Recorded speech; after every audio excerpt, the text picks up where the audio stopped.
मित्रांनो, घरोघरी मातीच्या चुली या मालिकेच्या नवीन लेटेस्ट एपिसोडमध्ये आपल्याला पुढे असं पाहायला मिळणार आहे की इकडे जानकी तिच्या रूममध्ये एकटीच विचार करत बसलेली असते आणि त्यानंतर ती अशी एकाग्रचित्ताने त्या ऐश्वर्याचा विचार करत असते। त्यानंतर तेवढ्यातच तिथे ऋषिकेश त्या जानकीच्या रूममध्ये येतो आणि त्यानंतर तिच्या साईडला बसतो। त्यावर तो तिला विचारतो, काय ग जानकी, तू एवढा कसला विचार करत आहेस? त्यावर तो म्हणतो, पण एक गोष्ट मात्र खरी आहे, शेवटी तुला जे वाटत होतं तेच झालं। त्यावर ती जानकी म्हणते, खरं तर मला हे माहीतच होतं, कारण मी तिला पुरती ओळखून आहे, कारण ह्या आधी देखील तिने काय काय कारनामे केले आहेत हे माझ्यापेक्षा आणखी जास्त कोणाला माहीत असेल, असं ती जानकी त्या ऋषिकेशला म्हणत असते। त्यानंतर ती म्हणते, खरं तर मला ज्याची भीती होती तेच घडलं। मी एकदा का लग्नाला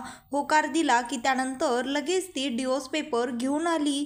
त्यावर तो ऋषिकेश त्या जानकीला म्हणतो, आता एकदा का डिवोर्स पेपरवर सह्या झाल्या की मग त्यावर ती जानकी लगेचच त्या ऋषिकेशला म्हणते, तुम्ही असलं काहीही करणार नाहीयेत आणि मी असं तुम्हाला करू देणारही नाही आणि मी देखील या डिवोर्स पेपरवर साईन करणार नाहीये, असं ती त्या ऋषिकेशला सांगत असते।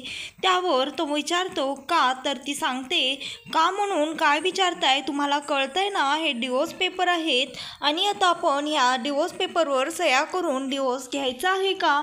मला तर कळत नाहीये ह्या नाटकामध्ये आणखी आपल्याला काय काय करायला लागणार आहे। त्यावर तो ऋषिकेश म्हणतो, अगं जानकी, हे डिवोर्स पेपर आहेत हे आपल्याला माहीत आहे। हे डिवोर्स पेपर जरी खरे असले ना जानकी, तरी देखील आपण यावर सह्या मात्र खोट्या करायच्या आहेत। त्यावर त्याचे हे शब्द ऐकून ती जानकी त्याला विचारते, पण जर हे त्या ऐश्वर्याला कळालं तर? त्यावर तो म्हणतो, हे कसं कळेल तूच सांग, ह्या सह्या खोट्या आहेत हे तुला माहिती आहे, मला माहिती आहे, तर मग हे बाकीच्यांना कसं कळेल, असं तो ऋषिकेश त्या जानकीला म्हणत असतो। तर ती अवंतिका त्या ऐश्वर्याला म्हणते, ऐश्वर्या, तू हा काय मूर्खपणा लावलेला आहेस? मुळात तुझा जो हा ऋषिकेश दादांसोबत लग्न करण्याचा हट्ट आहे ना, हा मला मुळात पटलेलाच नाहीये। त्यावर ती म्हणते, मी तुझा सल्ला मागितला का? मग उगाचच तू का मध्ये मध्ये करत आहेस अवंतिका? हा तुझा विषय नाहीये, त्यामुळे तू ह्याच्यामध्ये उगाचच तुझं नाक खुपसू नको। त्यानंतर ती ऐश्वर्या म्हणते, आणि तुझं काय आहे ग? तुम्ही दोघं तर आत्ता थोड्याच दिवसात इथनं मुंबईला निघून जाल, पण त्यानंतर इथल्या सगळ्या जबाबदाऱ्या, ओवीची काळजी, माझ्या होणाऱ्या बाळाची काळजी आणि घरातल्यांची काळजी, घरामध्ये सर्व काही मलाच बघायचं आहे ज्यावेळेस ती जानकी जेलमध्ये जाईल। आणि त्यावर ती अवंतिका म्हणते, अगं पण तुझी कुवत आहे का जबाबदाऱ्या घेण्याची? तर ती अवंतिका म्हणते, आता तुला विचार करूनही एवढा लोड येत आहे, तुला कोणी सांगितलं नाहीये ह्या जबाबदाऱ्या घेण्याची? जर तुला एवढंच टेन्शन वाटत असेल तर तू नको घेऊस या जबाबदाऱ्या। त्यावर ती ऐश्वर्या म्हणते, मी तुला म्हणाले का मला या जबाबदाऱ्या घ्यायच्या नाहीयेत किंवा मला लोड येत आहे? तर ती सौमित्र म्हणतो, अगं निदान तुझ्या शब्दावर तरी तू ठाम राहा, किती वेळा खोटं बोलशील? आत्ताच तर तू म्हटलीस ना, आम्ही मुंबईला निघून गेल्यानंतर हे सर्व तुझ्यावरच येऊन पडणार आहे। तर ती ऐश्वर्या म्हणते, ए बाबांनो, मला तुमच्या नादी लागायचं नाहीये, हे लग्न काही मी उगाचच करत नाहीये माझ्या सुखासाठी। एकतर मला इथे माझा नवरा गेल्याचं दुःख पेलवत नाहीये आणि आता मला तुमच्या नादी देखील लागायचं नाहीये।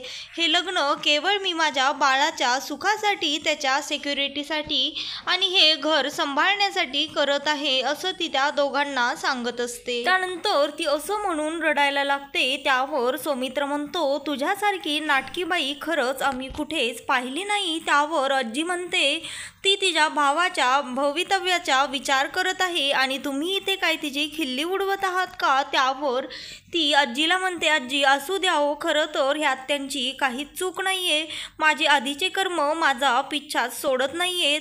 अहो आई, एखादा माणूस ठरवून वाईट वागत नाही हो, त्याची परिस्थिती त्याला तसं वागण्यासाठी भाग पाडत असते आणि माझ्या बाबतीतही बरंचसं तसंच काहीसं झालं आहे, पण आता मी बदलली आहे, मी चांगलं वागण्याचा प्रयत्न प्रयत्न करत आहे हे कोणालाही एक्सेप्टेडच नाहीये असं म्हणून ती ऐश्वर्या रडायला लागते. त्यानंतर ती ऐश्वर्या म्हणते, प्लीज मला समजून घ्या, मी हतबल आहे, माझ्याकडे दुसरा कोणताही पर्याय नाहीये आणि मला माझ्या बाळाला एक चांगलं भविष्य देखील द्यायचं आहे.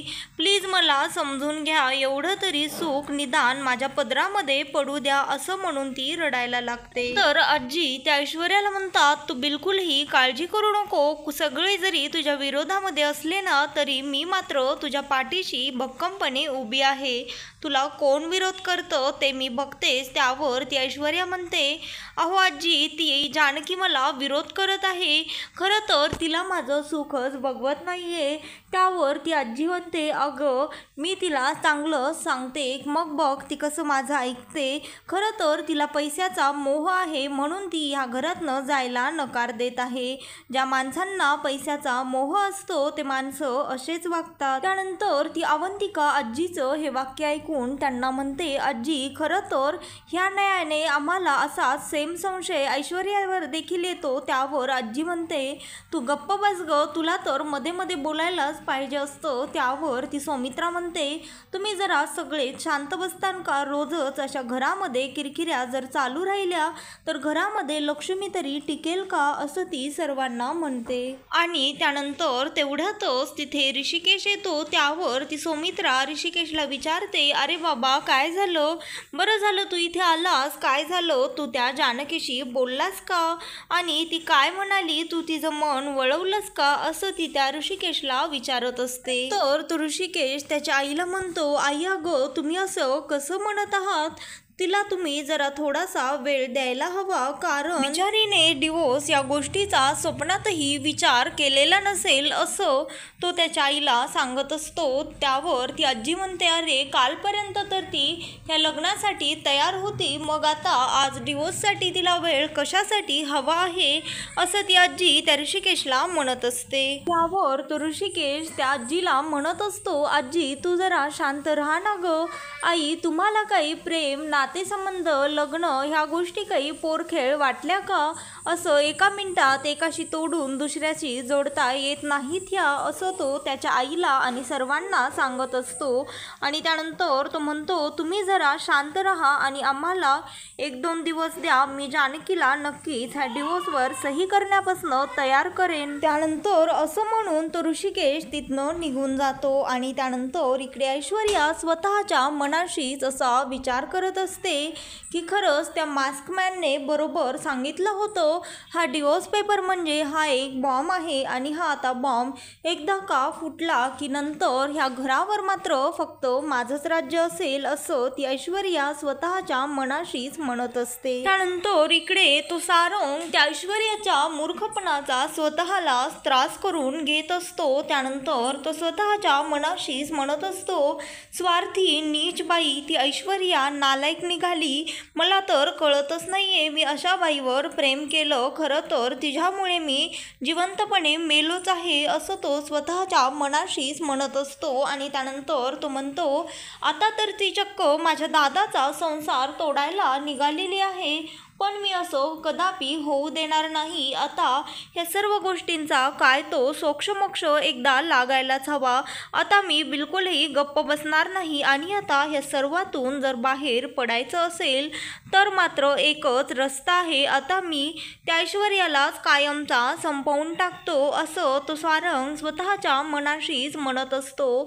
त्यानंतर तो हे देखील म्हणतो, आता त्या मी ऐश्वर्याला कायमचा संपवतो, त्यानंतर ह्यातनं सर्वांची सुटका होईल असं तो स्वतःच्या मनाशी म्हणून त्यानंतर तिथे जवळच त्याच्या एक सुरी असते, ती सुरी हातामध्ये घेऊन तो त्या सुरीकडे पाहून असं म्हणतो, ऐश्वर्या आता तुझा खेळ संपला असं म्हणून तो तिथनं निघून जातो. आणि म्हणतो, आता मी ऐश्वर्याला आज मारूनच टाकणार.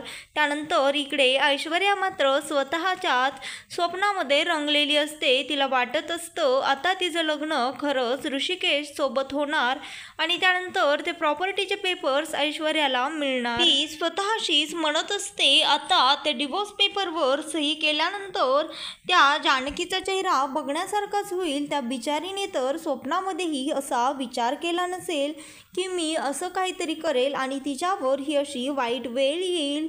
बिचारी जानकी, असं ती ऐश्वर्या स्वतःलाच म्हणत असते. जानकी, आता तुला रडताना बघताना मात्र मला फारच आनंद होईल. आता तू माझ्यापासनं खूप गोष्टी हिसकावून घेतल्या आहेस, पण मी मात्र आता फार मोठा हात मारला आहे. मी तर चक्क तुझा नवराच तुझ्यापासनं हिसकावून घेतला आहे, असं ती स्वतःच्या मनाशीच सांगत असते. आणि त्यानंतर तेवढ्यातच तिला त्या मास्कमॅनचा फोन येतो. त्यानंतर तो विचारत असतो काय झालं, तुला प्रॉपर्टीचे पेपर्स मिळाले का आणि त्या जानकीने डिवोर्स पेपरवर साईन केल्या का, असं सर्व तो तिला विचारतो. त्यावर ती ऐश्वर्या म्हणते नाही, आणखी तरी त्या जानकीने सह्या केलेल्या नाही आहेत, पण डोंट वरी, ऋषिकेश म्हणाला आहे उद्या किंवा सकाळपर्यंत तो नक्कीच त्या जानकीला समजावून त्या डिवोर्स पेपरवर तिच्याकडनं सह्या घेईल, असं ती ऐश्वर्या त्या मास्कमॅनला सांगत असते. आणि त्यानंतर इकडे ऋषिकेश जानकीकडे आलेला असतो आणि तो त्या जानकीला म्हणतो, तो तिला साईन करायला सांगतो डिवोर्स पेपरवर, पण त्यावर ती मात्र साईन करत नाही आणि तिथनं उठून जाते. त्यावर तो ऋषिकेश त्या जानकीला समजावतो आणि म्हणतो अगं जानकी, तुला तर माहीत आहे ना या आपल्याला खोट्या सह्या करायच्या आहेत. त्यावर ती म्हणते हो मला माहीत आहे, सह्या तर खोट्याच करायच्या आहेत, पण मी असा विचार स्वप्नातही केलेला नव्हता आणि सह्या जरी खोट्या असल्या तरी नावं तर खरीच आहेत ना आपली. त्यावर तो म्हणतो अगं हे तर आता आपल्याला करावंच लागणार आहे आणि वाटलंच तर तुला हवी तशी साईन तू कर, तो असं त्या जानकीला म्हणत असतो. आणि म्हणतो तुला माहीत आहे आपल्याला कोणतीही ताकद ह्या जगातली वेगळं करू शकत नाही, कारण माझं तुझ्यावर खूप प्रेम आहे. मी तुला कधीही कसल्याही परिस्थितीमध्ये एकटं सोडणार नाही. अगदी मरेपर्यंत आपल्याला तर 7 जन्म सोबत राहायचं आहे. त्यानंतर ती जानकी ऋषिकेशला म्हणत असते ते तर आहेच, पण मला हे नाटक जरी खोटं असलं तरीही निगेटिव्ह फिलिंग आल्यासारखं वाटतं, असं सतत वाटतं, हे खऱ्यामध्ये तर होणार नाही ना. त्यावर तो ऋषिकेश तिला समजावतो आणि तिला म्हणतो आणि इकडे मी आधी साईन करतो त्यानंतर तू कर, असं म्हणून तो स्वतः साईन करतो. आणि त्यानंतर जानकी देखील त्या पेपर्सवर साईन करते. आणि इकडे सारंग त्या ऐश्वर्याला मारून टाकण्यासाठी म्हणून खाली त्यांच्या घराच्या आलेला असतो. त्यावर त्याला एक तो मास्कमॅन ब्लॅक कलरचा मास्क घालून दिसतो. त्यानंतर त्या सारंगला त्या माणसावर डाऊट येतो आणि तो सारंग थोडंसं त्याच्या पाठलाग करत तिथं जातो त्याच्याजवळ. तर तिथेच त्याला एक कार दिसते आणि त्यानंतर त्या कारचा नंबर सारंग बघतो तर त्या कारला नंबर प्लेट नसते. त्यानंतर तो वरती सौमित्रला कॉल करतो आणि त्याला सांगतो खरं तर मी आता सौमी आपल्या घराच्या बाहेर उभा आहे, पण मला इथे एक वेगळाच अनोळखी माणूस एकटक आपल्या घराकडे बघत असताना दिसला. त्याने ब्लॅक कलरचं मास्क देखील घातलं होतं, त्यामुळे मी त्याचा चेहरा नीट पाहू शकलो नाही. आणि एवढंच काय तर त्याने एक वेगळाच असा मास्क घालून आणि हातामध्ये मोबाईल होता, बहुतेक तो कोणाला तरी आपल्या घराबद्दल काहीतरी सांगत असावा, असं तो सारंग त्या सौमित्रला सांगत असतो. त्यानंतर तो सारंग हे देखील म्हणतो मला तर दाट शंका आहे, नक्कीच तो माणूस आपल्या ह्या ऐश्वर्याचाच कोणीतरी असणार. कदाचित असंही असू शकतं तो ऐश्वर्याच्या मदतीने आपल्या घरावर वॉच ठेवायला आलेला असेल. त्यावर तो सौमित्र म्हणतो तू खाली थांब, मी आलोच खाली, पण हे सांग की तू इथे का आला आहेस. त्यावर तो म्हणतो ते जाऊ देत, मी तर त्या ऐश्वर्याला मारण्यासाठी आलो होतो. त्यावर तो सौमित्र त्याला म्हणतो तू असं काहीही करणार नाही आहेस, कारण तुला कळतंय ना सारंग तू हे काय म्हणत आहेस. जर तुला इथे घराच्या खाली ऐश्वर्याने जर पाहिलं तर आपण केलेला सर्व प्लॅन फेल होईल.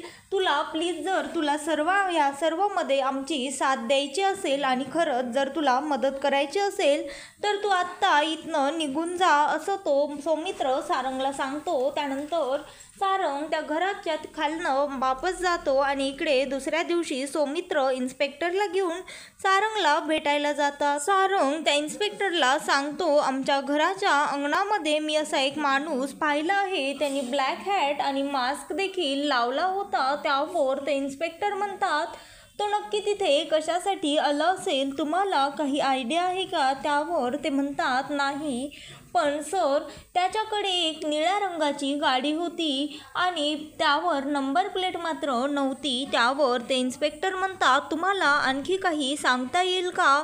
नेमकं ती गाडी कोणत्या मॉडेल होती काही त्याच्याबद्दल? त्यावर तो सारंग त्या इन्स्पेक्टरला सांगतो आणि म्हणतो, ती गाडी साधारण 5 माणसे बसतील एवढी होती, कारण अंधार होता. अंधारामध्ये मलाही फारसं काही नीट दिसलं नाही. तर तो इन्स्पेक्टर म्हणतो, आता आपल्याला जरा लताबाईंचा शोध घ्यायला सोपं जाईल, कारण आता आपल्याकडे आणखी एक पुरावा आहे, निळ्या कलरची गाडी आणि मुळशीमधलं कन्स्ट्रक्शन. ह्याच्या आधाराने आपण त्यांना लवकरात लवकर सापडून काढू. त्यावर ते म्हणतात, पण तुम्ही सांगा सारंग, तुम्ही रात्री इथनं कुठे गेला होतात आणि तुमच्या हातामध्ये सुरा देखील होता? त्यावर सौमित्र म्हणतो, काय म्हणत आहात तुम्ही हे इन्स्पेक्टर? त्यावर सारंग म्हणतो, हो, कारण मी तर ते बाहेर जाताना माझ्यासोबत सुरा ठेवला होता सेफ्टीसाठी. त्यावर ते इन्स्पेक्टर म्हणतात, पण ह्याची काही गरज नाही आहे. त्यावर तो म्हणतो, हो ना, आता पुढच्या वेळेस मला आता कळालं आहे याची गरज नाही आहे, पुढच्या वेळेस मी नाही ठेवणार माझ्यासोबत सुरा. त्यावर तो विचारतो, पण हे सर्व तुम्हाला कसं कळालं? त्यावर तो इन्स्पेक्टर म्हणतो, इथे CCTV कॅमेरा आहे ना, मी त्यामध्येच पाहिलं. त्यानंतर तो सारंग म्हणतो, ठीक आहे, पण तुम्हाला एक गोष्ट सांगू का? खरं तर मला असं वाटतं, माझ्या मनामध्ये राहून राहून संशय येत आहे, तो माणूस नक्की ऐश्वर्याचाच असणार, असं तो त्या इन्स्पेक्टरला सांगतो. त्यानंतर इकडे ती जानकी देवाजवळ प्रार्थना करत असते, देवाला विनंती करत असते, देवा, माझी आई लवकरात लवकर मला सापडू दे आणि हे जे काही घरामध्ये नाटक चालू आहे ते लवकर संपू दे, कारण मला माझ्या घरातले माणसं जोडून ठेवायचे आहेत आणि माझ्या नवऱ्याचा आता तर विषय आहे, मला माझ्या नवऱ्याला डिवोर्स द्यायचा नाही आहे. आमचं हे नातं इतकं पवित्र नातं त्या एखाद्या मूर्खबाईसाठी मी असं संपू शकत नाही, असं म्हणून ती देवाकडे प्रार्थना करत असते, देवाला विनंती करत असते आणि म्हणत असते, देवा, तूच आता आमच्या पाठीशी उभं राहा आणि यातनं काहीतरी मार्ग दाखव. मला माहीत आहे आई, तू माझी परीक्षा घेत आहेस, पण मी मात्र ह्या परीक्षेला सामोरे जाणार आहे, अगदी न डगमगता, असं ती देवाला म्हणत असते. आणि त्यानंतर तेवढ्यातच तिथे सौमित्रा देखील येते आणि त्यानंतर ती सौमित्रा त्या जानकीला म्हणते, जानकी, तू हे काय करत आहेस? तू देवाकडे प्रार्थना करतेस, मागणं मागत आहेस का? पण खरं बघायला गेलं तर काही तुझ्याच हातामध्ये आहे. त्यावर ती म्हणते, हो माहिती आई, पण देवाकडे नुसतं जरी बघितलं ना तरी अगदी प्रसन्न वाटतं आणि तो पाठीशी असल्यावर सर्व काही अगदी बळ मिळाल्यासारखं वाटतं आणि सहज गोष्टी सोप्या वाटतात, असं ती सौमित्राला सांगत असते. त्यानंतर इकडे पुढच्या भागामध्ये आपल्याला असं पाहायला मिळणार आहे, त्या जानकीला आणि ऋषिकेशला त्या डिवोर्स पेपरवर जे चिन्ह असतं त्यावर संशय आलेला असतो. त्यावरनं ते त्या ऐश्वर्याला विचारतात, तू हे डिवोर्स पेपर कुठनं बनवून आणले आहेस आणि तो कोण माणूस आहे ज्याने तुला हे डिवोर्स पेपर बनवून दिले आहेत? त्यावर ती ऐश्वर्या म्हणते, हे सर्व मी तुम्हाला सांगू शकत नाही, कारण काय माहीत तुम्ही एखाद्या माणसाला कसं वेटीस धराल, त्यामुळे हे मी तुम्हाला सांगणार नाही. त्यावर इकडे सौमित्र, जानकी आणि ऋषिकेश सर्वजण डिस्कस करत असतात. त्यांना त्या माणसावर संशय आलेला असतो की हा नक्की तोच माणूस आहे का ज्या माणसाने आधी त्यांच्या समितीमध्ये घोटाळा केलेला असतो. त्यांना वाटतं की हा त्यांचा दुश्मनच आहे, पण हा खरं तर त्या जानकीचा जुना प्रियकर असतो. त्यानंतर इकडे ती लताबाई मायाला विचारत असते, काय ग माया, मला रात्री जाग आली होती, त्यावर तू रात्री माझ्या साईडला झोपलेली नव्हतीस, तू कुठे गेली होतीस? कारण लताबाईंना देखील त्या मायावर इकडे संशय आलेला असतो. ती माया ही त्या ब्लॅकमॅनचीच माणूस असते, पण ती लताबाईंसोबत राहून त्यांच्यावर वॉच ठेवण्याचं काम करत असते. तर मित्रांनो, घरोघरी मातीच्या चुली या मालिकेचे नवनवीन लेटेस्ट एपिसोड पाहण्यासाठी आत्ता चॅनलला लाईक, शेअर आणि सबस्क्राईब मात्र नक्की करा. व्हिडिओ आवडले असल्यास व्हिडिओला कमेंट देखील करा.